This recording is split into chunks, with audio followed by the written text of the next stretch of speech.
Hello students, you are most welcome in Learn Easy classes. Myself Urvashi. In previous lecture, I have already introduced you with the biomolecules. Today we are going to discuss about the protein and amino acids in our second lecture of biomolecules. So students, अगर आपने previous lecture नहीं देखा है, then please click the link which I have already given in the description box.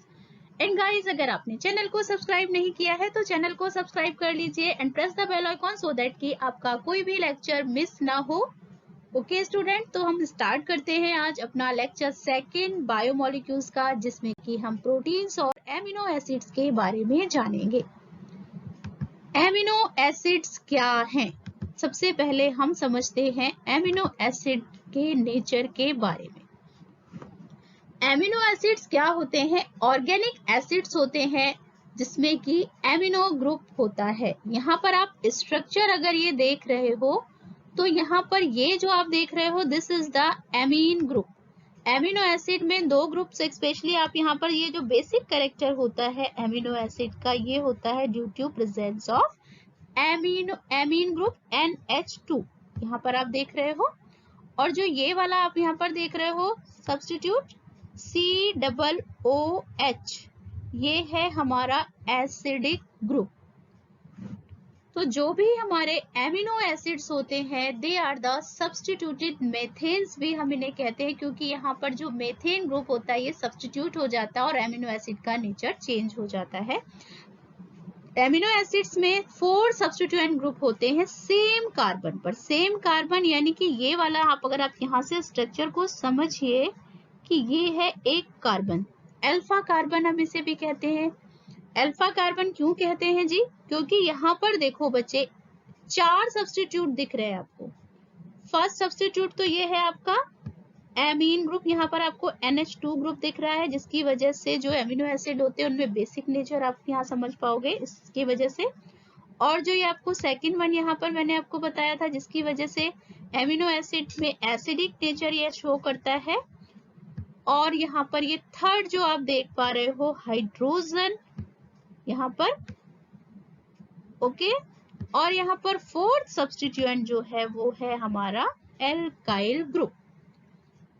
तो जो भी amino acids होते हैं बेसिकली उनका जो नेचर होता है वो इस तरीके से होता है कि अल्फा कार्बन जो होते हैं, अल्फा कार्बन के साथ 4 सब्स्टिट्यूएंट अटैच्ड होते हैं। क्या क्या सब्स्टिट्यूएंट है?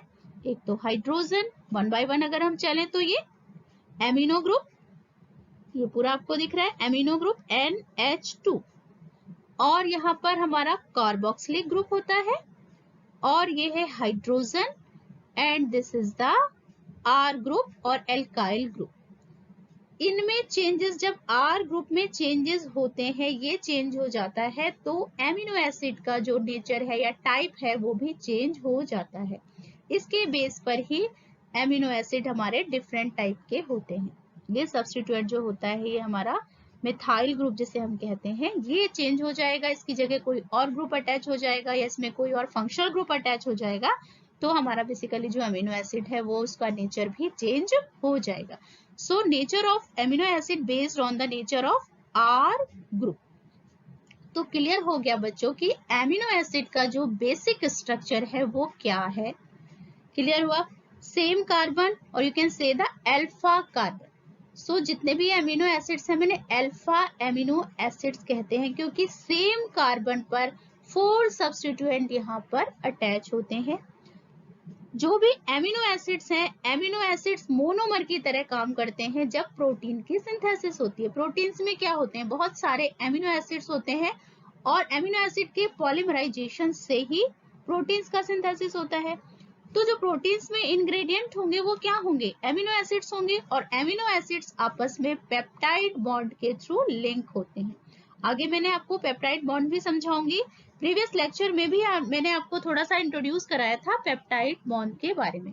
अभी जब हम प्रोटीन डिस्कस करेंगे तो पेप्टाइड बॉन्ड को हम और भी अच्छे से डिस्कस कर लेंगे बच्चों। तो ये समझ आया कि एमिनो एसिड, अब यहाँ पर जब हम एमिनो एसिड का केमिकल प्रॉपर्टीज डिस्कस करेंगे तो वो केमिकल प्रॉपर्टीज भी इसी के बेस पर डिस्कस करेंगे कि बेसिक नेचर की वजह से क्या शो करता है, एसिडिक नेचर की वजह से किस टाइप की प्रॉपर्टीज शो करता है, तो इसके सब्स्टिट्यूएंट के बेस पर ही हम इसकी केमिकल प्रॉपर्टीज को भी डिस्कस करेंगे। तो केमिकल प्रॉपर्टीज हम डिस्कस करें इसके पहले कि ये जान लेते हैं कि ये इसका स्ट्रक्चर कैसा होता है।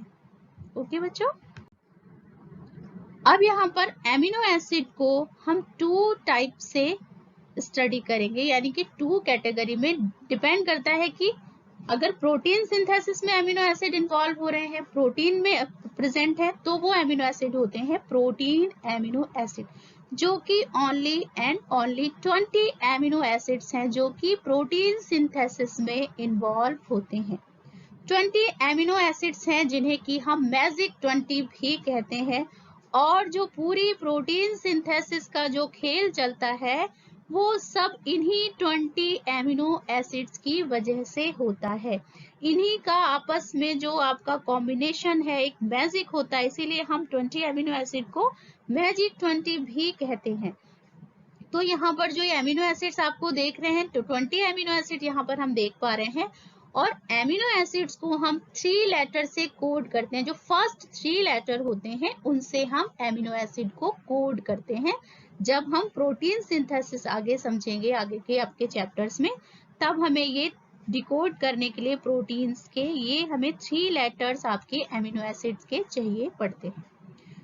तो ये समझ में आया बच्चों की एमिनो एसिड को हम प्रोटीन सिंथेसिस के बेस पर 2 पार्ट्स में कैटेगराइज किया।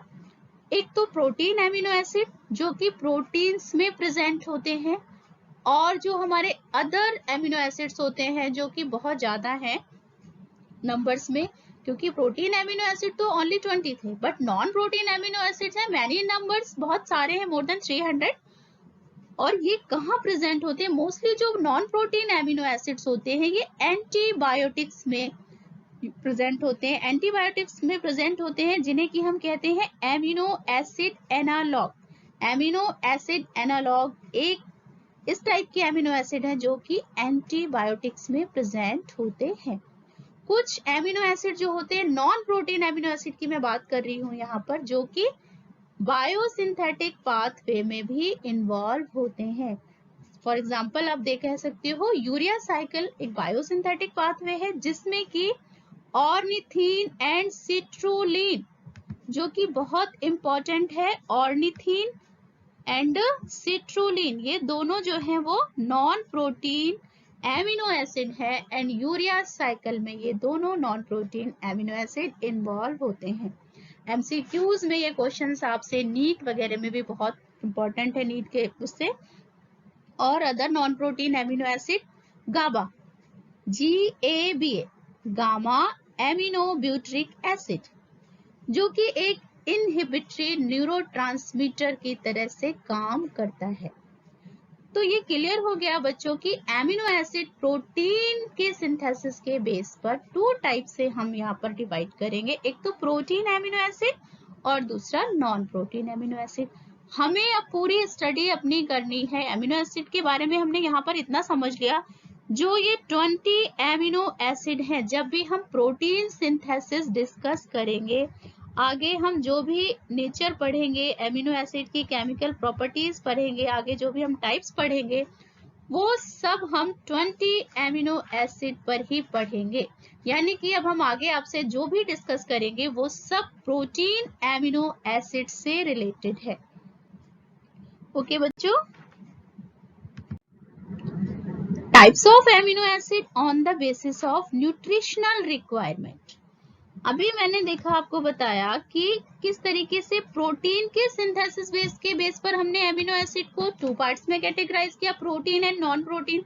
अब जो न्यूट्रिशनल रिक्वायरमेंट है उसके बेस पर हम एमिनो एसिड को क्लासिफाई करेंगे 3 कैटेगरी में, essential, conditionally non essential and non essential amino acid. Essential amino acids जो होते हैं वो हमारे 9 एमिनो एसिड्स हैं, ये जो इसेंशियल होते हैं और जिन्हें कि हम अपनी डाइट के थ्रू कंज्यूम करते हैं। और ये जितने भी इसेंशियल एमिनो एसिड्स हैं ये प्लांट के थ्रू सिंथेसाइज होते हैं, क्योंकि हम अपनी डाइट में लेते हैं। यहाँ पर देखो बहुत सारे फ्रूट्स वगैरह आपको दिख रहे हैं, मिल्क भी दिख रहा है, यहाँ पर फ्लैश भी है, पल्सेस भी दिख रहे हैं। ये बहुत सारी चीजें खाने का मन कर गया और भूख भी लगाई है शायद। तो ये जो बहुत सारी आपको चीजें दिख रही हैं सब हमें कहाँ से मिलती हैं? ये प्रोटीन रिच डाइट है जो कि हमारी डाइट में बहुत एसेंशियल है। तो ये सब कहाँ बनता है? प्रोटीन कहाँ ये सिंथेसिस होते हैं? प्लांट्स के थ्रू। तो यानी कि जितने भी एसेंशियल प्रोटीन्स होते हैं they are synthesised by the plants, और ये हमें डाइट में कंज्यूम करने बहुत जरूरी होते हैं क्योंकि इसी से हमें प्रोटीन्स की रिक्वायरमेंट पूरी होती है। डाइट के थ्रू हम इन्हें कंज्यूम करते हैं क्योंकि हमारी ह्यूमन बॉडी इसे सिंथेसाइज नहीं करती। So these are the 9 essential amino acids. Okay, अब हम देखते हैं non essential amino acids. Non essential amino acid 5 हैं और ये एमिनो एसिड जो होते हैं ये हमारी ह्यूमन बॉडी में बनते हैं, यानी कि हमारी जो बॉडी है इन्हें सेल्फ सिंथेसाइज करती है। और ये कहाँ बनते हैं? ये बहुत इंपॉर्टेंट है कि ये कहाँ बनते हैं। जितने भी नॉन एसेंशियल आपके एमिनो एसिड्स होते हैं they are synthesised in liver. बहुत इंपॉर्टेंट क्वेश्चन है ये। इंपॉर्टेंट जो भी टर्म्स मैं आपके साथ डिस्कस करती हूँ इसे आप नोट डाउन करते जाइएगा प्लीज, क्योंकि जब हम आगे एमसीक्यूज डिस्कस करेंगे, एमसीक्यूज की पूरी एक सीरीज डिस्कस करेंगे तो ये आपके लिए बहुत ज्यादा हेल्पफुल होंगे। ओके, तो समझ आया कि नॉन एसेंशियल जो है वो हमारी ह्यूमन बॉडी में सिंथेसाइज होते हैं। और ह्यूमन बॉडी के किस पार्ट में सिंथेसाइज होते हैं? लीवर में सिंथेसाइज होते हैं। और जिस प्रोसेस से ये सिंथेसिस होती है एमिनो एसिड की उस प्रोसेस को हम कहते हैं ट्रांस एमिनेशन। कभी कभी एग्जाम में पूछ लेते हैं कि ट्रांस एमिनेशन क्या है? The process by which amino acid can be synthesised in our body. Okay, तो क्लियर हो गया। इन नॉन एसेंशियल एमिनो एसिड को हमें डाइट के थ्रू कंज्यूम करने की जरूरत नहीं होती है क्योंकि सेल्फ हमारी बॉडी बना देती है। अब जी हम आते हैं ये conditionally non essential amino acid की। नॉन एसेंशियल है, ये हमें प्लांट्स के थ्रू नहीं मिलते, डाइट के थ्रू हम इन्हें नहीं लेते, बट ये कंडीशनली हमारी बॉडी सिंथेसाइज करती है। इन्हें कंडीशंस होती हैं कुछ, इसीलिए हमने यहाँ पर टर्म यूज किया है conditionally non essential amino acids. Conditionally non essential amino acids जो हैं जो कि आपके लिए एसेंशियल होते हैं कब? जबकि कोई इमरजेंसी सिचुएशन हो, सर्टेन सिचुएशन, जैसे कि आप कह सकते हो इलनेस की कंडीशन में, स्ट्रेस की कंडीशन में हमारी बॉडी इन्हें सिंथेसाइज करती है।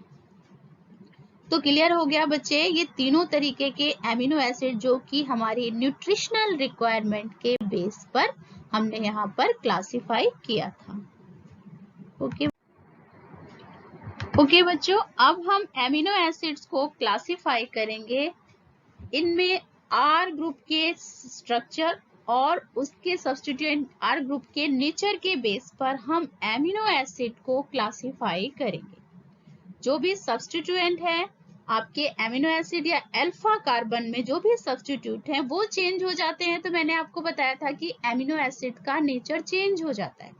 तो यहाँ पर मैं एमिनो एसिड के स्ट्रक्चर और सब्स्टिट्यूट के बेस पर ही क्लासिफाई करना है एमिनो एसिड्स को। न्यूट्रल एमिनो एसिड, न्यूट्रल से समझ में आ रहा है कि neither acidic nor basic.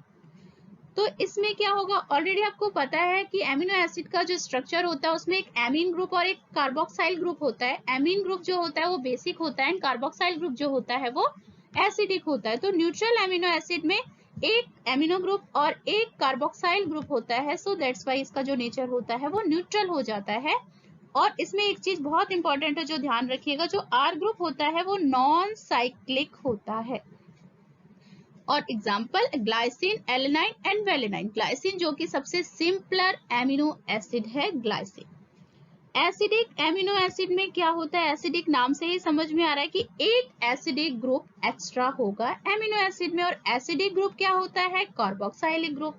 It means इसमें दो कार्बोक्साइलिक ग्रुप और एक एमिनो एसिड हो सकता है, यानी कि एक कार्बोक्सिलिक ग्रुप है वो जो एक्स्ट्रा है, उसकी वजह से ही इसका नेचर क्या है, acidic amino acid. Glutamate, aspirate, example याद रखिएगा। बेसिक एमिनो एसिड, अब बेसिक में क्या होगा बच्चे कि दो एमिनो ग्रुप होंगे, यानी कि बेसिक जो आपके ग्रुप हैं, सब्स्टिट्यूट हैं, वो यहाँ पर ज्यादा होंगे यानी कि डाई एमिनो मोनो कार्बोक्साइलिक, ये नेचर होता है। इसमें क्या, डाई एमिनो का मतलब दो amino group, di means two, and amino groups आपके दो एमिनो ग्रुप है, एंड मोनो कार्बोक्साइलिक और एक कार्बोक्साइलिक ग्रुप है। तो एमिनो एसिड को क्या नाम दिया हमने, बेसिक एमिनो एसिड्स, जो कि आर्जिनिन और लाइसिन। फिर आया हमारा सल्फर कंटेनिंग एमिनो एसिड, यानी कि ऐसे एमिनो एसिड जिसमें कि सल्फर प्रेजेंट होता है। बहुत इंपॉर्टेंट है क्वेश्चन, ध्यान रखिएगा। Cysteine and methionine, sulphur containing amino acids. Alcoholic amino acids क्या होते हैं, जिसमें कि हाइड्रोक्साइल फंक्शनल ग्रुप हो या फिर एल्कोहल फंक्शनल ग्रुप। एल्कोहल और हाइड्रोक्साइल की सेम चीज है, OH। तो अगर OH फंक्शनल ग्रुप अटैच है या OH फंक्शनल ग्रुप सब्स्टिट्यूट है तो क्या हो जाएगा, वो एल्कोहलिक एमिनो एसिड्स। और एग्जांपल याद रखिएगा, सीरीन एंड थ्रियोनाइन। अब हम आते हैं एरोमेटिक एमिनो एसिड्स। एरोमेटिक से समझ में आ रहा है कि रिंग लाइक स्ट्रक्चर होगा। जब हमने प्रीवियस क्लासेस में ऑर्गेनिक कंपाउंड्स का इंट्रोडक्शन पढ़ा था, कुछ पढ़ा था इंट्रोडक्शन उसके बारे में, तो हमने क्या पढ़ा था, एरोमेटिक जो होते हैं वो साइक्लिक होते हैं, चेन पूरी कंप्लीट होती है, स्ट्रेट चेन नहीं होती है, ओपन चेन नहीं होती है, जैसे कि हमने बेंजीन का स्ट्रक्चर देखा था, एक पूरा रिंग बनती है। तो जो एरोमेटिक एमिनो एसिड्स होते हैं उसमें भी साइक्लिक स्ट्रक्चर होता है, but with a straight chain, एक स्ट्रेट साइड चेन भी होती है और एक यहाँ पर सब्स्टिट्यूट होता है जो वो साइक्लिक स्ट्रक्चर शो करता है। So that's why these are the aromatic amino acids. Phenylalanine, tryptophan and tryptophan, या फिर हम इसे कहते हैं टायरोसिन। ट्रिप्टोफान जो होता है वो सबसे ज्यादा कॉम्प्लेक्स एमिनो एसिड्स है। बच्चे यहाँ पर जो भी मैं आपको पॉइंट्स बताती हूँ इंपॉर्टेंट, उनको नोट करते चलेगा, क्योंकि जब बायोमोलिक्यूल्स की सीरीज खत्म होगी तो लास्ट सीरीज में मैं आपको MCQs दूंगी, जो कि आपके एग्जामिनेशन पॉइंट ऑफ व्यू से तो इम्पोर्टेंट होने वाले हैं, उसके अलावा आपके नीट के एग्जाम के लिए भी बहुत ज्यादा वैल्यूएबल होंगे और सेल्फ को इवेल्युएट तो करने में हेल्पफुल होंगे ही, तो इसलिए आप पॉइंट्स नोट करते जाइएगा। हेट्रोसाइक्लिक एमिनो एसिड, अब हेट्रोसाइक्लिक एमिनो एसिड्स क्या होते हैं, जिसमें कि रिंग स्ट्रक्चर में नाइट्रोजन प्रेजेंट होती है। होमोसाइक्लिक और हेट्रोसाइक्लिक दो तरीके आपने ग्रुप पढ़े थे। होमोसाइक्लिक में यानी कि सब में एक ही आपका कार्बन ग्रुप है और अगर कार्बन को रिप्लेस करके कोई दूसरा एलिमेंट अटैच हो जाता है तो वो हमारा हो जाता है हेट्रोसाइक्लिक एमिनो एसिड्स। तो क्लियर हो गया बच्चे कि हेट्रोसाइक्लिक एमिनो एसिड में एक कार्बन को रिप्लेस करके यहाँ पर नाइट्रोजन इंक्लूड हो जाता है रिंग के स्ट्रक्चर। और एग्जांपल आप याद रखिएगा, histidine and proline. Heterocyclic nature है, कई बार आ जाता है कि नाइट्रोजन रिंग स्ट्रक्चर में नाइट्रोजन प्रेजेंट है, ऐसा एमिनो एसिड बताइए, तो याद रखिएगा प्रोलिन।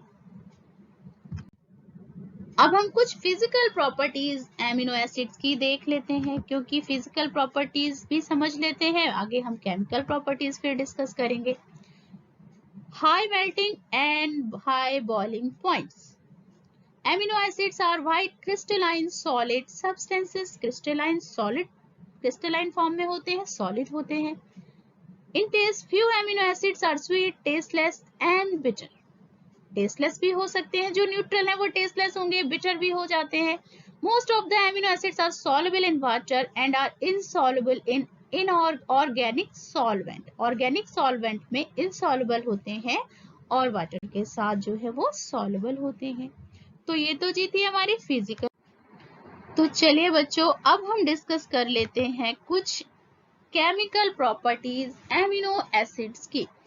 अब एमिनो एसिड्स की केमिकल प्रॉपर्टीज क्या होती है, किस तरीके से ये बिहेव करता है एमिनो एसिड, क्योंकि इसमें सब्स्टिट्यूएंट कौन कौन से थे, एमिनो ग्रुप था, कार्बोक्साइल ग्रुप था, आर फंक्शनल ग्रुप था और हाइड्रोजन था, यानी कि इसी के बेस पर वो केमिकल बिहेवियर अपना शो करेगा एमिनो एसिड्स।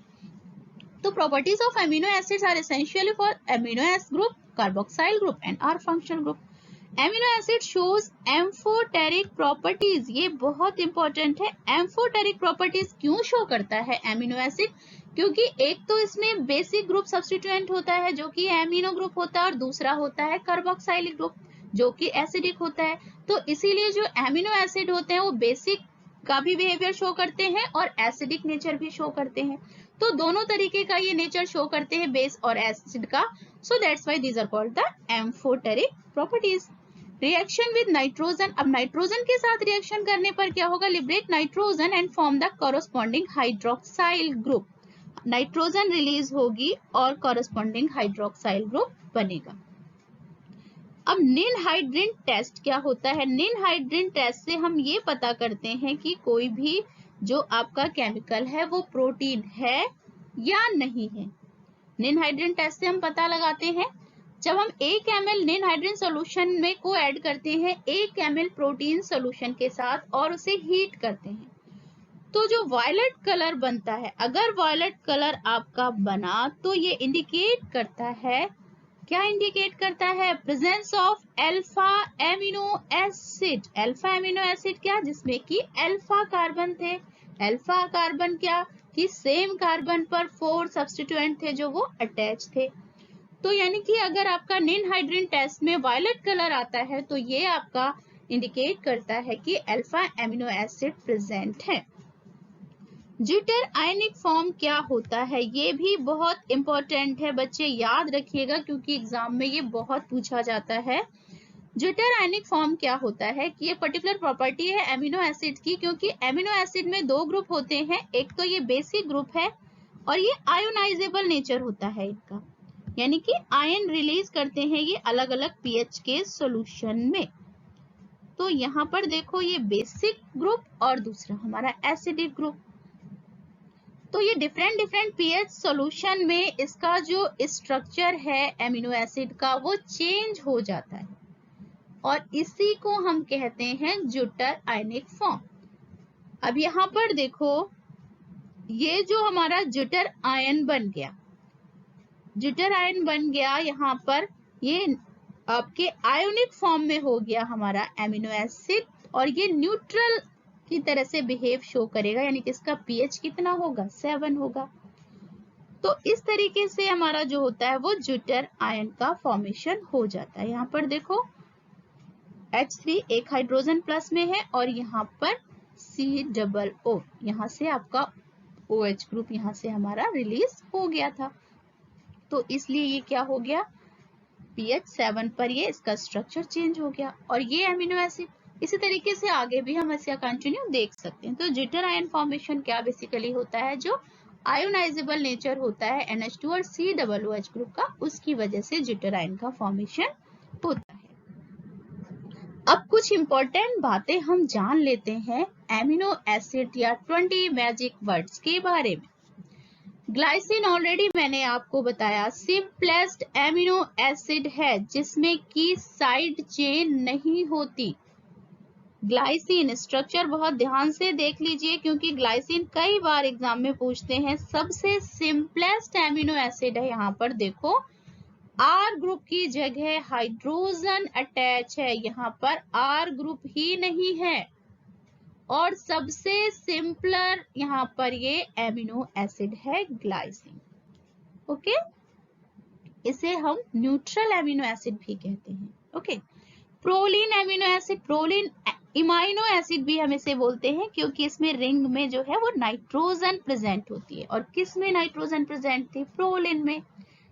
प्रोलिन में यहाँ पर देखो, ये देखो साइक्लिक जो स्ट्रक्चर था, हेट्रोसाइक्लिक स्ट्रक्चर था और यहाँ पर जो NH2 ग्रुप है वो आपका साइक्लिक चेन में प्रेजेंट है।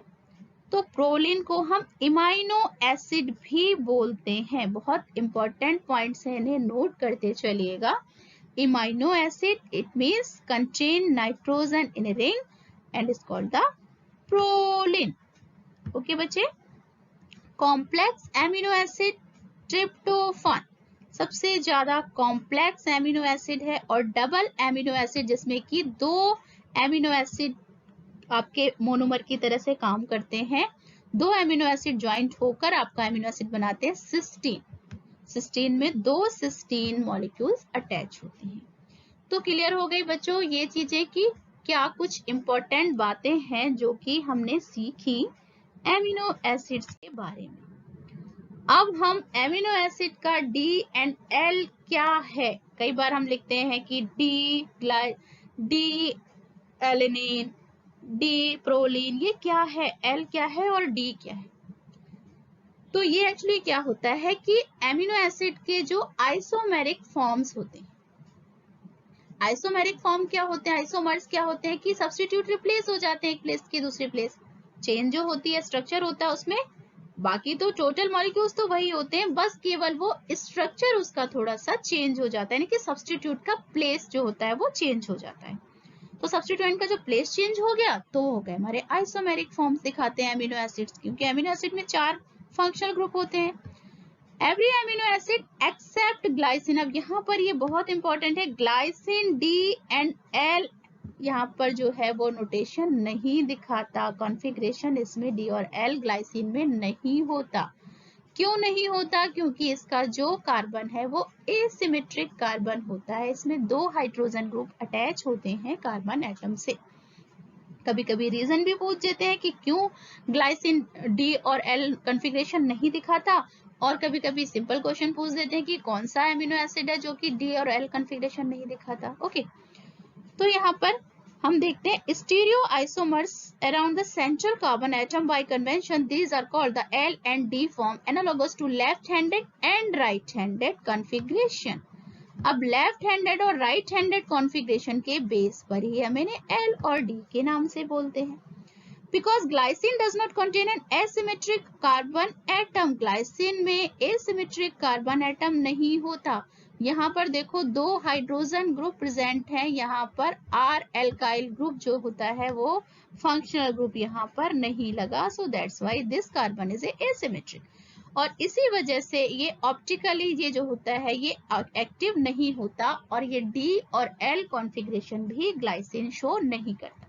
यहाँ पर देखो एमिनो एसिड का स्ट्रक्चर आपको क्लियर था, जब NH2 जो एमिनो ग्रुप है वो लेफ्ट हैंड साइड है तो क्या बनते हैं एल एमिनो एसिड, और जब NH2 हमारा अटैच हो जाता है राइट हैंड साइड तो क्या हो जाता है डी एमिनो एसिड, यानी कि लेफ्ट है तो L, L for left and L for, याद रहेगा एल, तो लेफ्ट है तो एल, और अगर राइट है तो D amino acid. So simple, clear हो गया बच्चों L and D configuration of amino acids. चलिए अब हम बात कर लेते हैं कुछ प्रोटीन्स के बारे में, क्योंकि प्रोटीन्स क्या है, एमिनो एसिड्स के ही पॉलीमर्स हैं, तो हमने जब एमिनो एसिड्स को समझ लिया तो प्रोटीन को तो भी समझना जरूरी है। प्रोटीन बहुत आसानी से समझ आ जाएंगे, यहाँ पर आप स्ट्रक्चर देखो कि ये छोटे छोटे से आपको जो मॉलिक्यूल्स दिख रहे हैं, these are the amino acid, ये हो गए मोनोमर, और जब ये आपस में एक बॉन्ड के थ्रू, पेप्टाइड बॉन्ड होता है उसके थ्रू ये आपस में लिंक हो गए मोनोमर, ओके, पॉलीमराइजेशन हो गया तो क्या बन गया, प्रोटीन बन गया। तो प्रोटीन क्या हो गए, polymer of amino acid and linked by the peptide bond.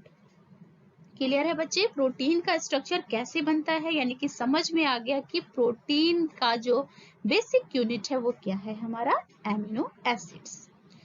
तो प्रोटीन लेकिन यहाँ पर लार्ज और कॉम्प्लेक्स मॉलिक्यूल्स हैं, जबकि एमिनो एसिड तो हमारे यहाँ पर एक एक सिंगल मॉलिक्यूल्स थे जिनको हमने 20 मैजिक्स में पढ़ा। अब ये जो जितने भी टाइप के प्रोटीन्स हैं, ये जो 20 मैजिक थे ये ही डिफरेंट डिफरेंट टाइप से अरेंज होके डिफरेंट डिफरेंट टाइप की प्रोटीन्स बनाएंगे, यानी कि प्रोटीन्स का जो पूरा संसार है वो 20 एमिनो एसिड पर ही बेस्ड है। जैसे कि हमारी जो काउंटिंग है वो 1 to 9 नेचुरल नंबर के बेस पर ही बेस्ड है, और कितनी सारी पूरी मैथ का मैजिक बेस्ड होता है हमारे 1 से 9 तक।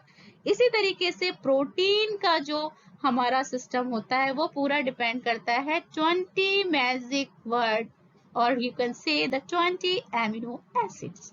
Okay, so protein are large complex molecule that play many critical roles in the body, बहुत इंपॉर्टेंट होते हैं हमारी बॉडी के लिए प्रोटीन्स, आपको पता है। हमारी बॉडी का स्ट्रक्चर, फंक्शन, रेगुलेट, जो हमारी बॉडी के टिश्यू का रेगुलेशन होता है, रिपेयरिंग होती है, वो सब किसके थ्रू होती है, प्रोटीन्स के थ्रू होती है। Proteins are polymer of amino acids, clear है बच्चे। Proteins are a great nutrition value and directly involve in the chemical process essential for life. जो भी हमारे लाइफ की एसेंशियल प्रोसेस होते हैं उसमें जो केमिकल प्रोसेस होते हैं उसमें डायरेक्टली इन्वॉल्व होते हैं हमारे प्रोटीन्स मॉलिक्यूल्स। प्रोटीन्स की इंपॉर्टेंस के बारे में सबसे पहले हमें बताया था जॉन जैकब बर्जीलियस, यानी कि ये तो भाई बहुत हमारे लिए इम्पोर्टेंट है इनके बारे में जानना, क्योंकि इन्होंने ही तो हमारी लाइफ का जो सबसे ज्यादा आधार है, प्रोटीन, जिसकी वजह से हमारी बॉडी की ग्रोथ एंड डेवलपमेंट ही पूरा होता है, सेल में रिपेयरिंग होती है, एसेंशियल केमिकल हमारी प्रोसेसेस होती हैं, तो ये भी बहुत ज्यादा इंपॉर्टेंट है ये नाम। तो जॉन जैकब बर्जेलियस, जिन्होंने कि 1838 में ये नाम दिया था इसको प्रोटीन। क्लियर हो गया बच्चे? They are synthesized in the body form 20 different type of amino acid। अब ये 20 different type है, ये अलग अलग तरीके से अरेंज हो जाएंगे, तो इसलिए हम इनको बोलते हैं 20 अल्फाबेट्स ऑफ बायोप्रोटीन लैंग्वेज। जो प्रोटीन की लैंग्वेज हमारी होती है वो किस पर बेस्ड है? 20 अल्फाबेट्स ऑफ बायोप्रोटीन लैंग्वेज। मैथ्स की लैंग्वेज में मैंने आपको बताया कि 1 to 9 नेचुरल नंबर्स है, और अगर हम इसमें 0 भी इंक्लूड करते तो कितनी सारी पूरा मैथ्स का मैजिक है। इसी तरीके से जो 26 अल्फाबेट है इंग्लिश पर, उस पर देखो पूरी की पूरी इंग्लिश पूरी आपकी बेस्ड होती है। इसी तरीके से जो ये बायोप्रोटीन लैंग्वेज के 20 अल्फाबेट्स है, 20 अल्फाबेट्स मीन्स 20 एमिनो एसिड्स, इन्हीं पर बेस्ड है हमारा पूरा प्रोटीन का संसार। ओके, जबकि प्रोटीन के अलावा जो नॉन प्रोटीन एमिनो एसिड्स हैं वो अबाउट 300 हैं, जो कि आपके नेचर में एग्जिस्ट करते हैं। पेप्टाइड बॉन्ड क्या है, मैंने आपको अपने प्रीवियस लेक्चर में भी डिस्कस किया था, क्योंकि पेप्टाइड बॉन्ड के थ्रू ही एमिनो एसिड आपस में लिंक्ड होते हैं और प्रोटीन मॉलिक्यूल्स बनाते हैं। तो पेप्टाइड बॉन्ड क्या होता है जी? यहाँ पर देखो बच्चे कि एक एमिनो एसिड का यहाँ पर कार्बोक्साइल ग्रुप का एक OH और यहाँ पर इस एमीन ग्रुप का एक हाइड्रोजन। इस तरीके से आप यहाँ पर देखो तो यहाँ पर क्या ये बन गया? ये तो आपका एक हाइड्रोजन निकला और यहाँ से ये एक हाइड्रोक्साइल ग्रुप निकला, तो ये क्या रिलीज हो गया? वाटर। और उसके बाद ये क्या बन गया? CONH, आपस में ये बॉन्ड बना दिए। CONH जो ये बॉन्ड होता है, इसे ही हम कहते हैं पेप्टाइड बॉन्ड। बहुत इंपॉर्टेंट है पेप्टाइड बॉन्ड। ओके बच्चे, यहाँ पर भी आप बहुत अच्छे से समझ सकते हो कि यहाँ पर देखो, this is the alpha carbon. ये तो आपको समझ आ रहा है कि this is the alpha carbon. Alpha carbon से ही हमारा COOH ग्रुप अटैच है और अल्फा कार्बन से ही हमारा एमीन ग्रुप अटैच है। ओके, तो ये COOH जो ग्रुप है, कार्बोक्साइल ग्रुप, इसका ये OH और एमीन ग्रुप का H, ये तो जी निकल गया और क्या बना लिया इसने बना दिया वाटर मॉलिक्यूल। और अब जो ये थे दो एमिनो एसिड, यानी कि दो एमिनो एसिड के मॉलिक्यूल्स आपस में लिंक हो गए और ये क्या बन गया? CONH, peptide bond. और इस तरीके से बहुत सारे एमिनो एसिड आपस में लिंक्ड होते हैं पेप्टाइड बॉन्ड के थ्रू और प्रोटीन का लार्ज कॉम्प्लेक्स मॉलिक्यूल्स सिंथेसाइज करते हैं। तो समझ आया बच्चों कि पेप्टाइड बॉन्ड्स क्या होता है और क्यों इंपॉर्टेंट है ये प्रोटीन की सिंथेसिस में। अब चलिए हम क्लासिफिकेशन देख लेते हैं प्रोटीन्स का, क्योंकि अभी हम सिर्फ यहाँ पर क्लासिफिकेशन देखेंगे, बाकी आगे के लेक्चर्स में हम इसका पूरा डिटेल स्टडी भी करेंगे। क्लासिफिकेशन किस तरीके से हमने किस किस बेस पर प्रोटीन को क्लासिफाई किया है। तो एक तो हमने प्रोटीन को उसके स्ट्रक्चर के बेस पर क्लासिफाई करा है, फाइब्रस प्रोटीन, ग्लोबुलर प्रोटीन और इंटरमीडिएट प्रोटीन। तीन तरीके से हमने उसको क्लासिफाई किया, किस बेस पर? उसके स्ट्रक्चर के बेस पर। और हमने प्रोटीन के कंपोजिशन के बेस पर उसे क्लासिफाई करा, simple protein and conjugated protein, conjugated and simple protein. Okay, classification based on function, function के बेस पर हमने क्लासिफाई करा स्ट्रक्चरल प्रोटीन, एंजाइम्स और हार्मोन्स। ओके बच्चे, आगे हम ये डिटेल में स्टडी करेंगे जब हम प्रोटीन्स की, तब हम एंजाइम, हार्मोन्स और ये टाइप्स जितने भी आपके क्लासिफाई किए हैं हमने, ये सब हम 1 by 1 डिस्कस करेंगे। पिगमेंट्स, ट्रांसपोर्ट प्रोटीन्स होते हैं, contractile proteins, storage protein etcetera. तो इस तरीके से फंक्शन के बेस पर हमने इनको 3 पार्ट में क्लासिफाई किया, कंपोजिशन के बेस पर 2 पार्ट में और स्ट्रक्चर के बेस में 3 पार्ट पर हमने यहाँ पर क्लासिफाई किया। आगे के लेक्चर्स में हम इनकी डिटेल स्टडी करेंगे गाइस। ओके बच्चों, तो बच्चों आई होप कि आपने लेक्चर को समझा होगा, आपको मजा भी आया होगा प्रोटीन्स और एमिनो एसिड्स के वर्ड के बारे में जानने में। ये संसार बहुत ही मजेदार है प्रोटीन का, समझ आ गया बच्चों? और फिर भी अगर आपको कोई डाउट्स हैं तो प्लीज आप मुझे कमेंट सेक्शन में कमेंट करिए, मैं कोशिश करूंगी कि आपकी प्रॉब्लम्स को मैं सॉर्ट आउट कर सकूं। ओके बच्चों, बाय बाय।